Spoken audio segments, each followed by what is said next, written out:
Welcome to the She Did It Her Way podcast, where it's all about making the ultimate leap from your 9 to 5 and building a business and life you love, all while doing it your way. I'm your host, Amanda Boleyn. Let's get started. Hello, She Did It Her Way listeners. Welcome back to another episode of the She Did It Her Way podcast. Today, I am excited to welcome Megan Harrison. And Megan is the founder of a digital online agency. She does digital agency, online training courses, and live workshops. She helps entrepreneurs scale their businesses by turning their expertise into highly profitable online courses. I'm so excited because I know a lot of you have questions and are thinking about an online course. She's also worked with some of the world's top leaders, such as Tony Robbins and Dean Graziosi. In the past year, her clients' programs have impacted tens of thousands of lives and generated over $65 million in revenue. That is no small feat. I am so excited, Megan, to have you on the show today. Welcome.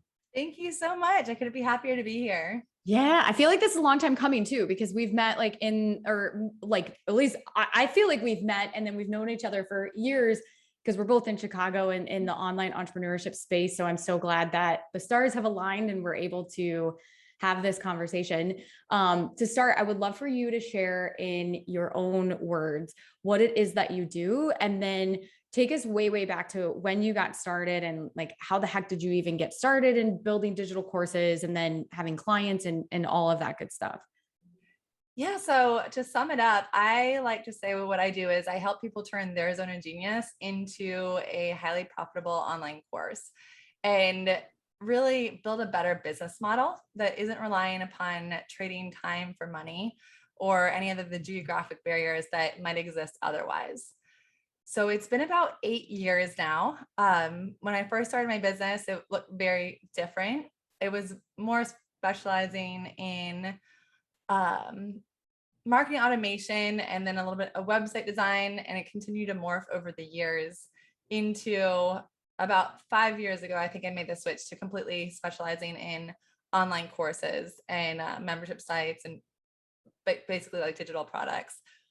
Because I was always told riches are in the niches. And I definitely think that that is true for me. It was a really good decision to really become a specialist and an expert versus more of one-stop shop. So it's something I continually try to refine and get a little bit more deeper on. Mm-hmm. What were you doing prior to going and doing web design? Yeah. So something completely different. I was in hospital administration for 5 years. So that was my first job, my first like real job after college. And I loved it. I was actually pre-med in college for the first few years. So not like real pre-med, you're doing like the basics, but still like micromolecular biology. Oh my gosh. Like physics and like Calc 1. And then I just thought like, gosh, it's just going to get harder from that here. And I really realized that I like the idea of being a doctor, not really wanting to really be a doctor. So instead, it just worked out great that I got to still be in that hospital and medical environment, but just doing the business side of it. So that was about 5 years. And I don't know, I just got a little bit monotonous and I was ready to start something on my own. So it was actually after going to a Tony Robbins event, which will go like full circle now, now that he's become a client. But at that time, it was UPW, I think it was 2013, Unleash the Power Within, his seminar. And I gave myself 6 months to start a business. I had absolutely no idea what it is. I found a journal a couple of weeks ago and I was reading it. And in my mind, I thought I had more of a plan than I actually did, but I had backup plans. And I was like, oh, so tomorrow's my last day, or tomorrow I'm putting my resignation at work. I know I should have a backup plan, but I don't really have one. So I should list out some right now. And it was like dog sitting, sitting. I can help people with their resumes, like the most random, bizarre stuff. But I was like, that's my backup plan. Anything else? I don't know. So yeah, it was after going to the UPW event, it was almost exactly 6 months to the day that I put my resignation in at work, which is crazy. I didn't even realize that until a year later. But I think when you declare something and you make a decision, really like on a deep level, it goes into your subconscious. The universe starts to align to help you get there and to reach that whatever that decision was that you made. So I 100% agree with that. And I tell any student that I work with, and even on the podcast that, and I've had other guests on the show who have also expressed that they have set the leap date and they just threw it out there like 6 months from today, and they put it on their calendar, and then it gets closer to that date. And it's either sometimes it's happened on the date or it happens within to that date range. But to your point, it's something about that I find declaring to the universe or your soul or however anyone wants to define it, is it's so powerful and valuable to do that. Because if you don't create some sort of decision and having that energy, it's easier to just kind of go with the flow and not really put that out in the universe. So I'm totally with you. I just gave me goosebumps when you said that, like actually on the exact date. It's crazy. And it wasn't like I was working toward a deadline. I'm like, oh my God, it's almost 6 months, almost 6 months. I didn't even realize it until I was writing a blog post, and it was about a year later. And I was like, oh, no way. When I actually started like doing the numbers, I was telling kind of the story that I just said. And then I was like, oh my God, it was like exactly 6 months. Cause it was right. That is so wild. Yeah. Like I had to work for about a month because in a management position. And so my last day was Thanksgiving, and then Tony Robbins was March. I don't know, but yeah, it was crazy. Yeah. And I think though, even saying that you were creating lists of things that you could do in temporary, you could dog walk, you could babysit, all these things, like even creating that list of maybe they're not necessarily the first thing that you would want to do.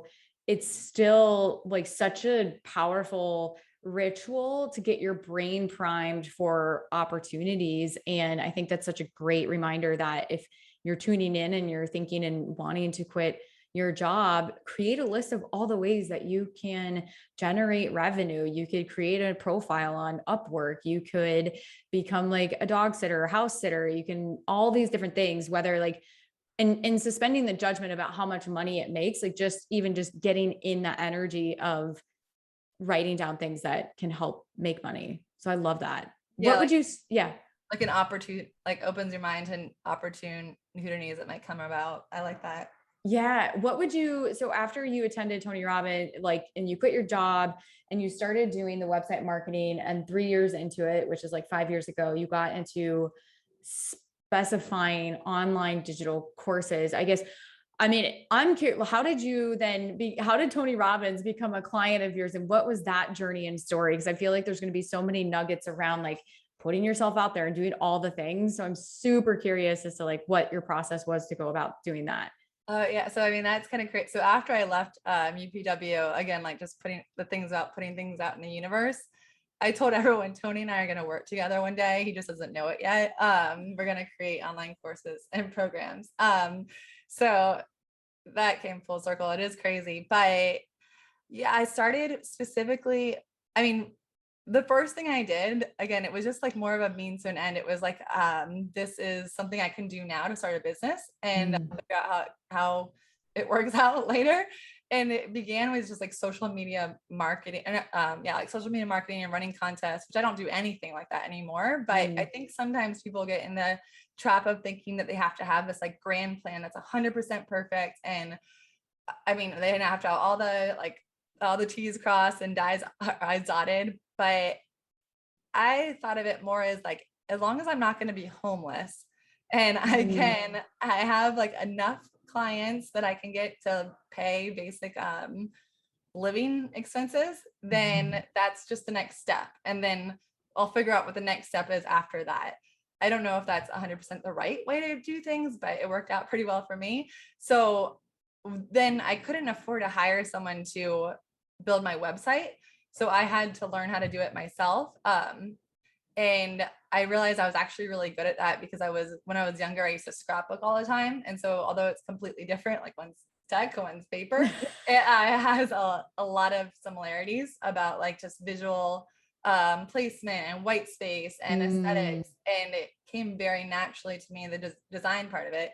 Learn how to code, not so much, but I figured that out. And then that's where the whole website design came. So went social media marketing to website design, which then I learned how to do all this through online courses. And I looked at the business model of online courses. And I was like, I just gave Marie Forleo $2,000 and she had like thousands of other people give her $2,000.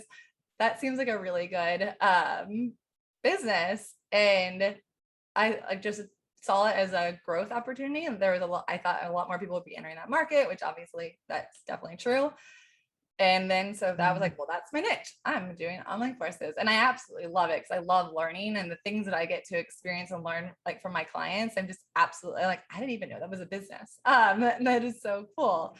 But the Tony Robbins thing came into play. I guess that was about, is it almost 3 years ago now that we've been working? So there's been 3 iterations of the first course that we've created. And then we've created other small ones aside from the big knowledge business blueprint and the digital product system, but they called me and I like that. I still have the Zoom calls recorded and there was a few, it was obviously wasn't Tony calling me, but it was people on his team and they had seen work that I had done with other clients, one being Ryan Levesque with the Ask Method Masterclass, which had a lot of publicity too. And they told me they were looking for just the black card experience, that they wanted to have like the best aesthetics. They wanted it to be a wow factor. And although there's a lot of people in the online course space, as far as like helping people create courses or putting things on like Teachable or Thinkific, I would say there's a lot less companies that do what my company does, which is more of that premium level course design development. So it's typically not people that are starting out creating their first course. They're not our clients. It's someone that's already had pretty successful programs. They might have built originally on a third-party platform like Teachable or Thinkific or Kajabi, and now they're ready to take it to the next level and build it on WordPress, but like with a really big focus on user experience and aesthetics. So design. Okay. That is, you said something earlier in the journey and now my brain, I like half wrote it down, which is so funny because during these interviews, I like take notes. So I have reminder prompts and then I got halfway through my prompt and now I don't have it fully written.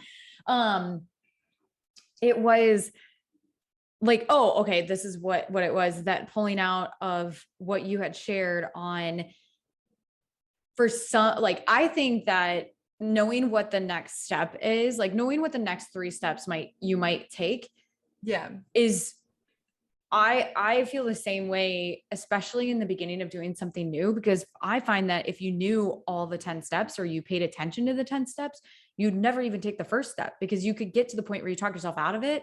And it's like, let me just know the next 3 steps and take the actual physical first step and then let it unveil itself rather than trying to create this grandiose plan that, by the way, is probably not going to go to the way that you plan it anyway. So it's like that release and just trusting with each step that you take. How did you, with your business, and now it's like a premium level beyond, it's more customized beyond the Kajabi or the Podias of the online space.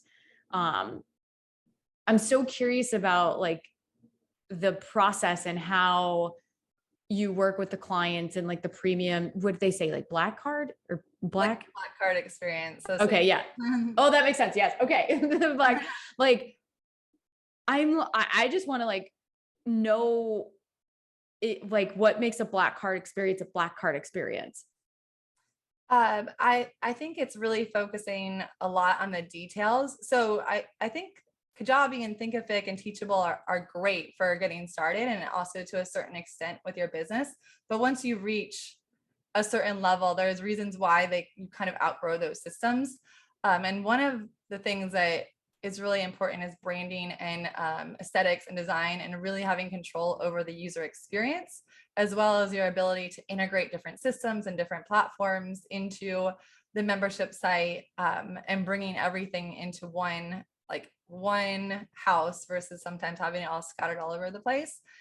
But I think for specifically what your question was, really it's the design and the user experience, having that really customizable and look exactly how you want it to look, really on brand, not really having to follow some of the cookie cutter templates and what you see is what you get kind of thing. The world is your oyster when you're creating it on WordPress with a design system. When you work with a client, what was it like in the beginning? So 5 years ago, when you started working with clients, in helping them develop their course to today where you're doing like black card experience and you have your courses that teach people how to build their own courses. What were sort of some of the biggest changes for you as a business owner and growing through that experience? I think you're just always continuing to learn and iterate and make things better. Design, because I was doing website design previously to the online courses, and aesthetics was always important to me. Like it was something I always cared about. I don't even think I could not care about it if I wanted to. I guess the product I wouldn't say is that different. It's a very similar as when I started doing the courses, but I really streamlined and systematized the process for how we actually deliver so I can scale, and I'm continuing to refine and reiterate that, because at the end of some advice I would give is, although it's great to be like all custom and bespoke, I wouldn't say that's the most scalable model. And so the transition that I'm doing right now is there's like very few clients that I'll work with completely bespoke and custom, and like Tony and Dean Graziosi would be one of them.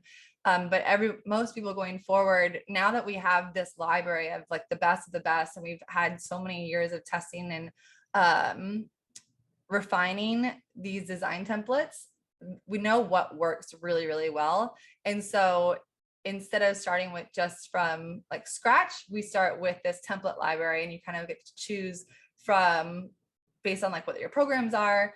And we've built systems around that. So we're not starting like from scratch with development, but also like boilerplate development site, so we can then customize with their branding. So I'm not sure that answered your question 100%, but no, I mean, I think that like it just identifies that as you grow, it's important to create templates and processes. And then also one thing that you mentioned is that you kind of reserve the bespoke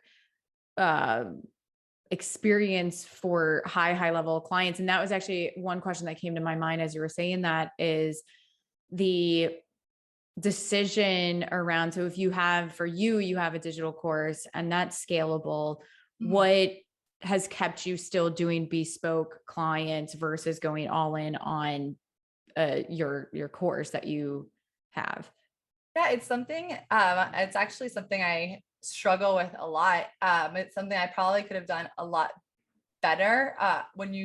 It's like having your foot on, what's that? I always mix up the terms or like the quotes and stuff. The gas on the brake pedal or something like that. Like I probably could have gone a lot faster on either one of them by just doing one. But I don't know. I love both of them so much. I love coaching. I love teaching and having courses and having that interaction for that side of things. I love like public speaking. And then I love the agency side of things in the design and actually working hands-on. On the other side, I also think it's made me a lot more valuable with my courses and programs, because I'm actually doing this every single day, like in the trenches. And I've seen so many different like business models and different industries.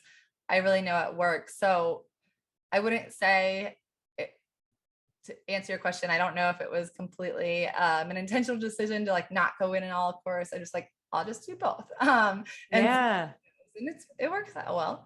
But see, I think the reason why I ask that is because I think so often, sometimes we're told that we have to do one thing, and sometimes doing just one thing isn't necessarily always going to satisfy us to create that momentum that we need to move forward. So that part of it was like, I'm also a multifaceted person where I find that if I have a couple different things going, it motivates me to continue to keep going. But back to like online business, it can be really easy to be told that you should do only the one thing that's the scalable thing because you're going to make more money. Whereas like sometimes it's not about some of those factors. It's more about like, what do I want holistically for what I do on a daily basis? And I thought I love the response of like, I do it because I like it and I want to keep doing it. And it gives me the edge of, still staying on the forefront of working with clients to be able to put back into the course. So yeah, I just takes off a lot of the pressure. I mean, the courses and programs, I've just kind of taken the mindset of kind of building that organically, just as I'm building my following, and as I have, instead of having to like rely on like really like stressful big launches, and still, as soon as I get some of these systems and process completely streamlined, then I'll be able to focus a lot more on my online courses and programs and that side of the business. Yeah. So then with you mentioned launches, do you also do the launch piece of the part two or just the course? Not anymore. Nope. I did before in the beginning, but I'm really just, it's tailor focused. It's design developing the actual platform. I'll do consulting like VIP days where clients will fly here to Chicago, or sometimes I fly on site and we'll do like a 2-day, but it really isn't so much around launching anymore. It's more about structuring their course. So I'll help them unpack everything and map out their course outline so that they can have that as almost a project plan and then go and implement it. But no, it's too much. It's completely different. And I always get asked that on like sales calls and stuff. Well, do you help with launch or anything? I'm like, that's a totally different wheelhouse. When we were trying to do all of that, it was just like, it's too much. Oh my gosh. Yeah. The other thing Yeah.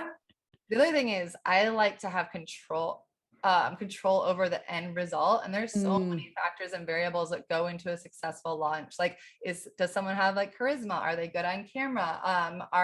Do they have a good copywriter? There's so many, what's their paid advertising strategy? What's their budget that can make or break if you're talking about like a really full blown, like, big launch where you're looking to bring in like $1 million plus for the course. Yeah, there's just too many variables that I didn't have control over. And my desire isn't to build this huge agency that has like in-house copywriters and videographers. And so that just was a really smart move on my part. I think it was just completely, nope, we don't do it. You're like, it starts here and it ends here. And the Yeah. product and the outcome is a course that then you get to go take and launch and market and sell. Yeah. When you said launches earlier, I was like, wait, you do both? Whoa, that is so crazy. A couple like questions kind of shifting into a lot of my audience. They're starting their business. They are working full-time. Maybe they've quit their full-time business, and part of what their desire is to build a online business using courses. So from like a high level perspective, if someone's thinking about getting into courses, what are some of the like pitfalls, or on the flip side of that, what are like must-dos? And is there like a 5-step process that you recommend for people to take or do? Yeah. And that actually brings me back to something that we were talking about earlier about when you said having those first 3 steps in line and then figuring out the rest of it as you go. I would say the biggest pitfall I've seen is people wanting to know exactly how you do everything before you get started. I mean, like every single step, as in like, okay, well, how do you build the membership site? What's my payment processor going to be? How do you, what about people that refund? How do you protect people from stealing your content? How do you launch the course? If you wait to have all those answers before You'll never launch, you will never, I mean, never launch your course. But I would just say there are thousands upon probably hundreds of thousands of people that have created courses, even more so in the last year. It's been crazy. Just have faith and trust that you'll get those answers as you go through the process. You can have like a big picture overview of like, okay, well, I know I'm going to need to do some of these things, but like going into granular details of wanting to know every single step of like exactly how it's going to work out. I don't think that's a recipe for success, but I mean, understanding what you need to get from more of a holistic viewpoint. So that would be number 1. Number 2, the other, I would say, biggest mistake, and then on the flip side, like most important part, is creating your course outline first before you start creating any content. Like think of the course outline as it's like the foundation that you're building everything else on. And if that's weak, it's just going to completely crumble. The other thing that happens is people will start spending time creating content without this solid like roadmap. And that gets so much time gets wasted because you're filming videos, you're writing like scripts for your lessons, you're creating lesson slides. Then all of a sudden you're like, I don't really like that order. That doesn't make sense. Or that's not really how I want to structure it anymore. And that just gets thrown out the window. Like think about how much time and money that you just like lit on fire because you didn't start with that outline first. So those would be the two biggest pitfalls. But as far as the 5-step process, I have a framework that I teach called the Result Center Training Formula. And the way that I teach clients and customers creating a course is the first step is looking at where your customers are right now. What is their problem that they're trying to solve? Because the only way that people are going to purchase the course is if they have a problem that they want to fix. And so once you identify that, step number 2 is identify what is the end result. So what are you promising to deliver? What are you promising to solve for them at the end of that course or program? And now that we have like the starting point and the ending point, we can kind of work in between to build out that roadmap. And so the biggest differentiation that I like to like really focus on here is a lot of people will start thinking about, well, what's everything that I know that I could teach someone? And that just leads to, I would say, like overwhelm on your part, and then a very like overwhelming course, because in this day and age, information is basically worthless. Like you're completely inundated with it. You can look up anything that you want online. What the difference between a really successful program is it's not delivering information, it's delivering a system and a framework in a proven process. So you're giving them a process to help that if they follow it, that they're going to get to that result, versus just giving a bunch of information. So with that said, the step number 3 is really identifying, what do my customers need to do? Not know, what do they actually need to do to get to that end result that we identified in step 2. And then once you know, they become like your milestones. And essentially those turn into your like modules for your course. And think of it like a book. So a book has sections in it usually, and then the sections have chapters within each of those. The modules are like the sections of the book, and then your lessons are like the chapters of the book. And so now that we know what those big milestones are, then you can ask the question, okay, what do they need to know in order to actually do that thing? So if it was like, what do my customers need to, one of the big milestones they need to do is they need to create their content for their online course. And now that I have that as the umbrella, as the milestone, okay, what do they actually need to know in order to do that? Well, they need to know how to record their videos. They need to know how to create their worksheets on Canva. They need to know how to, the best way to script their video lessons. And those are now my lessons within one of the modules. So hopefully that made sense. And then the last 3 steps, if I think about 3 or maybe 4, I don't know. These are so good though, like so good. The last few steps, I think, is what takes a course from good to great. So now that those first few steps, that's creating a really solid outline and a well-structured course. But there's also the other side of the process where it's not just about delivering the information. I think a great course creator, it's also your responsibility to give them every opportunity or help them actually implement the information that you're providing. And so really looking at, now we have this outline, what's anything and everything that I could give them that will either make it easier or faster for them to implement. And so I call those action igniters, stick strategies, and engagement amplifiers is more about community. I'll get to that one in one second. But those action igniters are so important. And those would be things like worksheets or templates or swipe files or anything that would help them actually implement what it is that you taught. And then engagement amplifiers goes into more about social learning and building a community around your program. That's what I think one of the ultimate competitive advantages is community, because it's something that it's not Googleable. How do you say that? Like, it's not something that can be taken away. It's not something that can be, it's yours. Like once you build a community and around a program, people stay, because it's one of our strongest human needs is the need for connection. And so I think even more now so than ever. So if you build a community of like-minded people around this program that you've created, it really gives you a step above and a competitive advantage that's really hard to lose. I have a couple of questions as it relates to course creation too, just because I know that people have different opinions or thoughts based on their experience. And I'm just curious with what yours are. Starting with the community question, my first thought goes, okay, it has to be a Facebook group, but are there other ways, or what are the other ways to build a community outside of using Facebook groups if someone doesn't want to use a Facebook group that you've seen? I'd say that's still probably the most popular, but now there are things that I've also seen Slack groups that work really well. And then those would be the two. I'm trying to think if there's any other platforms.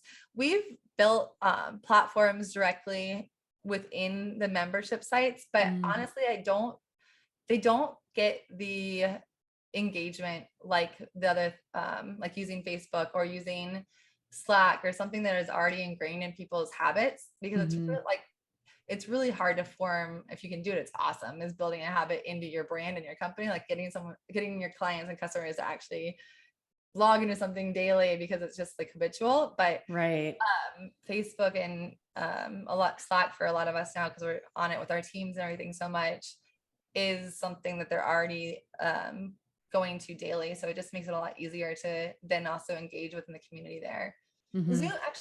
Zoom calls would be another one. And but that wouldn't really be other than the live Zoom calls, it wouldn't actually be a platform where you still need a group like Facebook or Slack to support the Zoom calls as well. Yeah.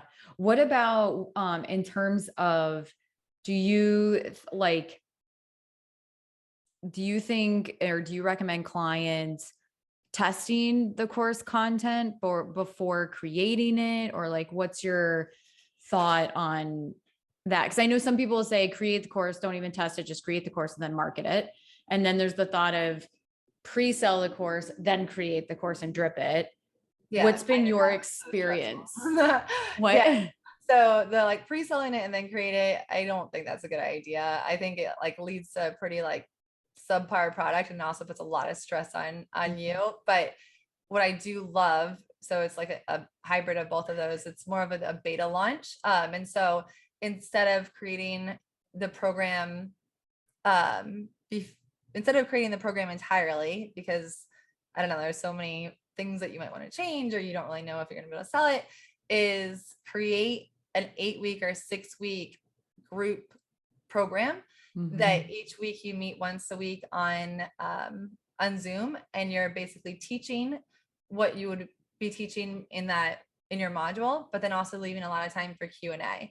And so the only thing that you need for this is, I would say, like, still like get that outline. It doesn't need to be like a million times, it doesn't need to be completely fleshed out, but as long as you have those big milestones, so say you have 6 modules, those 6 modules that you plan to teach on, make that the topic for one of those live Zoom calls. And so you're just really transparent about it. You're saying, I'm launching a new program, and it's going to be the first and last time that we're able to have like this type of exclusivity and intimacy within the program. It's only open to a small amount of people. I'm capping it at X, whatever that's 10 people, it's 50 people, it's 100 people. And we're going to meet every Thursday at 6 p.m. on a Zoom call. And by the end of this program, you're going to be able to accomplish this. That's my favorite way, because you get so much, like you learn so much from those customers within that time period. There's a lot of things that you'll probably end up changing. You don't waste a ton of time like creating content and building a course before that. And then the rapport that you build with these clients or with these customers too, because it is more of like or more of an intimate setting. They'll be customers for life. They'll be your brand advocates. They will support you, or they have buy-in into help, like feeling like they've helped you create this and bring this new program and product to life. So there's a lot of benefits aside from just testing the program, but that definitely is one of them. Yeah, I like that method as well. I think even with my one-on-one clients or clients that I work with in my group programs, that's something that I always highly encourage, just to even get that first experience of working with people and not having to, and telling them, so that you don't put the pressure on yourself to, it has to be perfect, or they know ahead of time that like, you're testing this and you're also like, you've got your outline and you're getting that feedback of, then you can really understand where their questions are in the gaps of the content as opposed to not. So yeah, that's amazing. And thank you for sharing those steps, like so helpful in terms of how to map everything out. What would you say with, cause we have a few minutes left. What has been a failure that has set you up for like later success that you've had?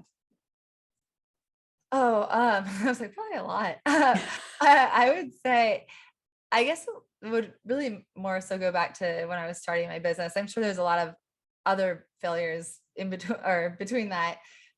But I think I made so many mistakes when I first was starting. But the tenacity and just like the grit of keeping going, it really helped me to accomplish things later on in my business. So I guess it was starting before I was 100% ready. Sometimes it doesn't lead to like perfect results right out the bat, but I think you get a lot farther ahead than not doing that. So it's worth the pain a little bit. Not being so afraid of the failures that it keeps you from taking action or moving forward for sure.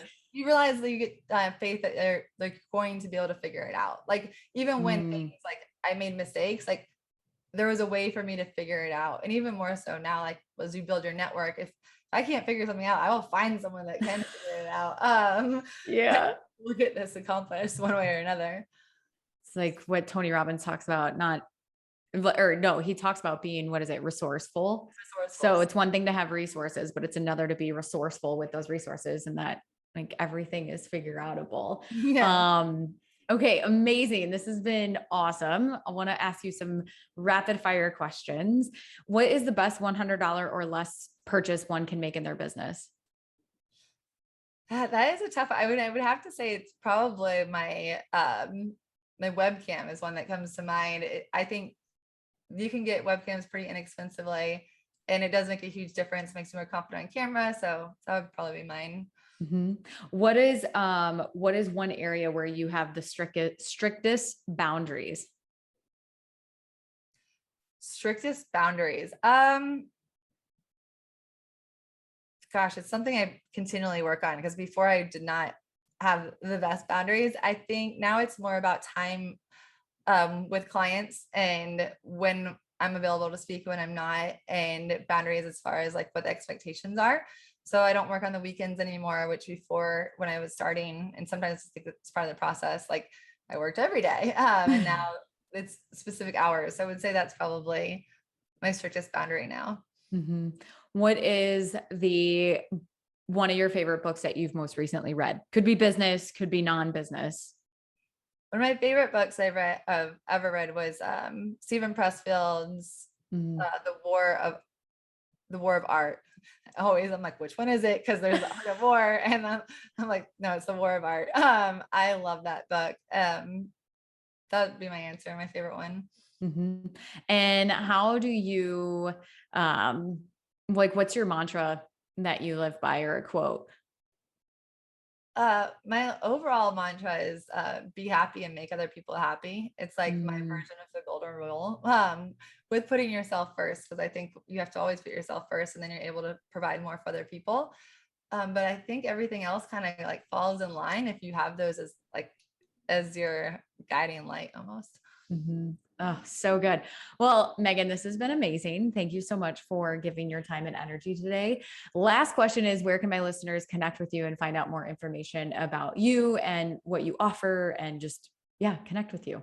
Yeah, so my website would be the best, Megan K. Harrison, and then all my social media are the same. So Instagram at Megan K. Harrison, and then Facebook and YouTube as well. Amazing. All right, Megan, thank you so much. And listeners, we'll put everything in the show notes so you can access it there. Until next time, keep doing it your way. If you enjoyed today's podcast episode, you can head on over to shediditherway.com where you can access the entire vault of She Did It Her Way podcast episodes. And you can also access free trainings and resources all about how to make the ultimate leap from your 9 to 5. And if you enjoyed today's podcast episode, I would be so grateful if you headed on over to iTunes and left a review letting me know what you love about the She Did It Her Way podcast. Until next time, keep doing it your way.